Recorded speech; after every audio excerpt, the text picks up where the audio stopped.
फरवरी शुरू होते ही गुड़हल के प्लांट पर कौन कौन से काम करने हैं, कौन सी खाद देनी है, ये सारे काम आज मैं अपने प्लांट पर करने वाली हूँ। अगर समय पर आप भी ये काम कर लेते हैं तो प्लांट घना भी होगा और ढेर सारे इस पर फूल भी आएंगे। जनवरी के महीने में भी गुड़हल के प्लांट पर देखिए कितने सारे फूल और कलियां आई हुई हैं। हर ब्रांच पर जितनी भी ब्रांचेस हैं आप देख सकते हैं कलियों से भरी हुई हैं। हाइब्रिड जो गुड़हल होता है उसमें सर्दियों में भी थोड़े बहुत फूल आते रहते हैं। दिसंबर जनवरी की ज़्यादा ठंड में बहुत सारे पौधे डोरमेंसी में चले जाते हैं। उसी कैटेगरी में ये देसी गुड़हल का भी प्लांट आता है। लेकिन देसी गुड़हल पर हर सीजन में फूल लेने का क्या सीक्रेट है? फरवरी शुरू होते ही जैसे ही टेम्परेचर 10 से 25 डिग्री के बीच रहता है आप ये काम करना स्टार्ट कर दें। सबसे पहला काम कटाई छटाई का। अब कटिंग इस समय कैसे और कितनी करनी है। अब ये प्लांट आप देख रहे हैं नीचे की साइड से कितना ज़्यादा घना है, बहुत सारी इसमें ब्रांचेस निकली हुई हैं। अगर प्लांट में ऑलरेडी नीचे से ज़्यादा ब्रांचेस हैं तो नीचे की साइड से ये जो बिल्कुल पतली सी ब्रांचेस निकल रही हैं इन सभी को काट दें। इससे एयर सर्कुलेशन अच्छा रहेगा और प्लांट को धूप भी अच्छे से मिलेगी। और एक ये प्लांट है, ये दोनों ही प्लांट लगभग 8 से 10 साल पुराने हैं। एक कटिंग मैंने इसकी नवंबर में लगा दी थी तो ये भी अच्छे से सक्सेस हुई है। गुड़हल की कटिंग आप फरवरी मार्च में भी लगा सकते हैं। इन दोनों ही प्लांट को मैंने 16 इंच के पॉट में लगा रखा है। 4 से 5 फुट तक की इनकी हाइट हो चुकी है। तो ऐसे प्लांट्स को हम सेमी प्रून करेंगे, यानी जितनी हाइट प्लांट की है उससे आधा इनको कट कर देंगे। लेकिन अगर आपका प्लांट केवल 2 से 3 साल पुराना है तो बहुत ज़्यादा कटिंग ना करें। ऊपर से थोड़ी थोड़ी ब्रांचेस को 3 से 4 इंच तक कट कर दें, या फिर जो ब्रांचेस ज़्यादा खाली हो गई हैं या ख़राब हो चुकी हैं ऐसी ब्रांचेस को काट दें। हम जितनी ही जल्दी गुड़हल के प्लांट पर ये काम शुरू कर देंगे उतने ही ज़्यादा हमें इसमें फूल मिलेंगे। तो इसी तरीके से हम दोनों प्लांट की कटिंग करने के बाद अगला काम क्या करेंगे। अगर प्लांट ज़्यादा बड़ा और घना नहीं है तो आप नीचे से निकलने वाली छोटी शाखाओं को छोड़ सकते हैं। ये देखिए कितनी सारी कटिंग्स निकल आई है। कई ब्रांचेस में बहुत सारी कलियां भी लगी हुई हैं। लेकिन इस टाइम हमें फूलों का लालच नहीं करना है। अगर छोटा प्लांट है तो थोड़ा थोड़ा काटे, लेकिन सारी ब्रांचेस को जरूर से काटना है। इससे क्या होगा, जहाँ से हम कट करेंगे वहाँ से 2-3 नई ब्रांचेस मिलेंगी जिससे प्लांट घना होगा और बहुत सारे इसमें फूल आएंगे। ये जो पत्तियां निकली हैं इनमें किसी भी तरह के कोई इंसेक्ट नहीं है। तो मोटी मोटी स्टेम को हटाकर 1-2 दिन धूप में सुखाने के बाद इन्हें हम कंपोस्टिंग में यूज कर लेंगे। लेकिन अगर आपके प्लांट में किसी भी तरह के कीड़े हैं तब आप इन पत्तियों को खाद बनाने में प्रयोग न करें। कटिंग के बाद अब आता है खाद देने का नंबर। जब भी आप किसी प्लांट की कटिंग करें तो उसमें खाद जरूर से देना है। लेकिन डोरमेंसी से निकले हुए पौधों को खाद देने से पहले हमें एक और काम करना है, वो है मिट्टी की साफ सफाई, गुड़ाई और मिट्टी को चेंज करना। तो हम क्या करेंगे, सबसे पहले मिट्टी की साफ सफाई कर लेते हैं। हमेशा मैं आपको बताती हूँ मैं अपने सारे प्लांट्स में ज़्यादातर ऑर्गेनिक फर्टिलाइजर का ही प्रयोग करती हूँ। इससे प्लांट की मिट्टी ज़्यादा समय तक खराब नहीं होती है, सारी चीज़ें बैलेंस में रहती हैं। ये जो ऊपर की साइड आपको दिख रहे हैं ये हैं सूखे हुए केले के छिलके, जिन्हें मैं हर 10 से 15 दिन में अपने प्लांट में डालती रहती हूँ। अभी तो हम इन सबको बाहर निकाल लेते हैं और 2-3 दिन इन्हें धूप में ऐसा ही सूखने के लिए छोड़ देंगे।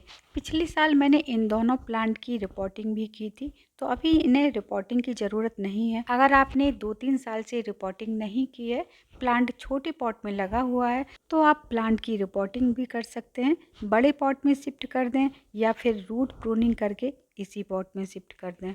ये काम आप डोरमेंसी वाले जितने भी प्लांट हैं उन सभी में कर सकते हैं। तो ये जो दूसरा वाला प्लांट है इसमें भी यही काम कर लेते हैं।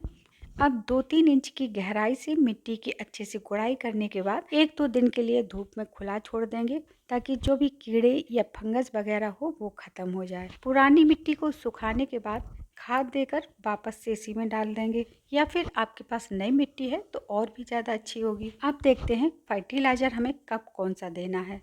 कटिंग के बाद नाइट्रोजन, फास्फोरस और पोटेशियम, इन तीनों चीज़ों को ही बराबर मात्रा में देना है। पोटेशियम के लिए आप केले के छिलकों को किसी भी तरह से डाल सकते हैं, पानी में भिगोकर, सुखाकर या फिर बायो एंजाइम बनाकर। ये मैंने बायो एंजाइम बना के रखा था। 16 इंच के दोनों गमलों के लिए 50 ml के लगभग लिया है। इसे हम 1-2 लीटर पानी में ऐड कर लेंगे या फिर प्लांट की ज़रूरत के हिसाब से जितना पानी प्लांट को चाहिए उतना पानी मिक्स कर सकते हैं। नाइट्रोजन के लिए और मिट्टी को एसिडिक बनाने के लिए 2 चीज़ें डालेंगे। एक तो ये यूज की हुई चाय की पत्ती जिसे मैंने धुल के सुखा के रखा था। फ्रेश चाय की पत्ती को भी आप 1 दिन पानी में भिगोकर यूज कर सकते हैं। दूसरा गोबर की खाद, वर्मी कंपोस्ट या फिर उपले भिगोने के बाद इसका पानी, तीनों में से कोई भी एक चीज आप डालें। नाइट्रोजन का बहुत ही अच्छा स्रोत है। इससे प्लांट में ढेर सारी नई नई पत्तियां आएंगी, प्लांट घना होगा। जड़ों और शाखाओं को मजबूती देने के लिए हम इसमें डालेंगे मस्टर्ड केक या बोन मील। बोन मील हड्डियों का चूरा होता है, मैं तो उसे यूज नहीं करती हूँ, तो बोन मील की जगह मैं सरसों की खली यूज करती हूँ। अगर आप बोन मील डालने में कंफर्टेबल हैं तो आप बोन मील यूज कर सकते हैं। बोन मील को 1 महीने के अंतर से यूज करें और सरसों की खली को 15 से 20 दिन में भी यूज कर सकते हैं। लेकिन प्रयोग कैसे करना है? 100 ग्राम मस्टर्ड केक को 1 लीटर पानी में भिगोकर 3 से 4 दिन के लिए ढक कर छोड़ देंगे। 3-4 दिन भिगोने के बाद इसे अच्छे से छान लेंगे और 10 लीटर पानी ऐड करेंगे। मैं इसे पहले से भिगोना भूल गई थी, तो अब 3-4 दिन बाद ही यूज करेंगे। अभी ये जो बनाना एंजाइम मिक्स करके रखा था इसे डाल देते हैं। जब हम ऑर्गेनिक चीज़ों से बागवानी करते हैं तो हर 3 से 4 दिन में हमें कुछ न कुछ इसमें डालना पड़ता है, तभी फ्लावरिंग प्लांट से ढेर सारे फूल मिलेंगे। बायो एंजाइम हम कई चीज़ों से घर पर ही बना सकते हैं। एलोवेरा, नींबू, बनाना पील, संतरे के छिलके, इन सभी चीज़ों से बहुत ही अच्छा बिल्कुल फ्री में बायो एंजाइम बनकर तैयार हो जाता है, जो फल फूल और जो शो प्लांट हैं उनमें भी आप डाल सकते हैं। बनाने का तरीका मैंने चैनल पर डाला हुआ है, बहुत ही आसानी से बन जाता है। हिबिस्कस के प्लांट पर तो बनाना पील फर्टिलाइजर, हिबिस्कस के प्लांट पर तो बनाना पील फर्टिलाइजर, मस्टर्ड केक फर्टिलाइजर, इन दोनों चीज़ों का बहुत ही अच्छा रिजल्ट मिलता है। फरवरी से अप्रैल तक मस्टर्ड केक को आप हर 15 दिन बाद यूज कर सकते हैं, लेकिन मई, जून, जुलाई, अगस्त इन 4 महीनों में पानी की मात्रा डबल करके इसे यूज करें। यानी फरवरी मार्च में हम 100 ग्राम सरसों की खली को 1 लीटर पानी में भिगोकर 10 लीटर पानी और ऐड करेंगे। मई जून की तेज गर्मी में पानी की मात्रा डबल कर 20 लीटर के करीब रखेंगे। कटिंग के बाद नई ग्रोथ बहुत तेजी से और अच्छी निकल के आए, इसके लिए खाद के अलावा 2 बातों का और ध्यान रखें। धूप निकलने के बाद स्टेम के ऊपर दिन में 1 बार पानी का छिड़काव करें, इससे नया अंकुरण बहुत जल्दी होगा। दूसरा, जब नई ग्रोथ आती है तो कीड़ों का बहुत जल्दी अटैक होता है।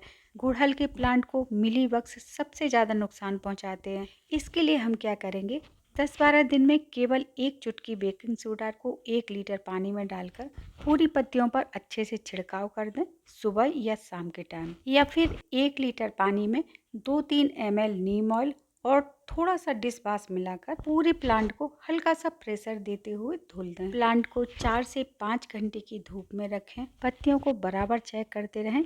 अगर मिलीबग्स का ज़्यादा अटैक हो रहा है तब हमें केमिकल इंसेक्टिसाइड का प्रयोग करना होगा। इस तरीके से आप देसी गुड़हल पर भी पूरे साल फूल ले सकते हैं। हाँ, सीजन के हिसाब से थोड़े बहुत कम ज़्यादा फूल आएंगे, लेकिन आएंगे ज़रूर।